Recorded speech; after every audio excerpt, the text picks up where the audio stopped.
Dugubla o ka fisa ni laadaw ye.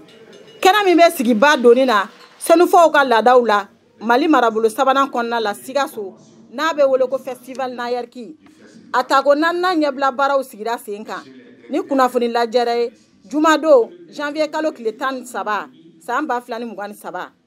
ɲinanta n'o y'a tako 4nan ye yɛlɛma caman donna labanw kɛcogo la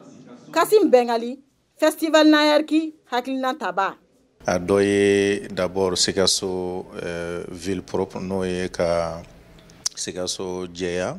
ka se ka festival yew kunbɛn ani an bɛ ka sifinnakaw fana bila ntolanci na ka compétition bila quartierw balontannaw ni ɲɔgɔn cɛ pour que kelenya ni badenya ni sinjiya bɛ se ka sabati donc ɲinan édition na an bɛna artiste 5 ta ka se ka olu professionnaliser ka album yɛrɛ bɔ u ye o ye ko kura dɔ ye ɲinan programme na ni festival Nayɛriki ka laɲini de ye Senufɔ minnu bɛ Mali Burkina Faso Côte d'Ivoire ani farafina jamana tɔw kɔnɔ u ka segin u danbew an'u ka laada kɔrɔw ma Habiba Nango Traoré Mokhtar Bari VOA Bambara tɔgɔla Bamakɔ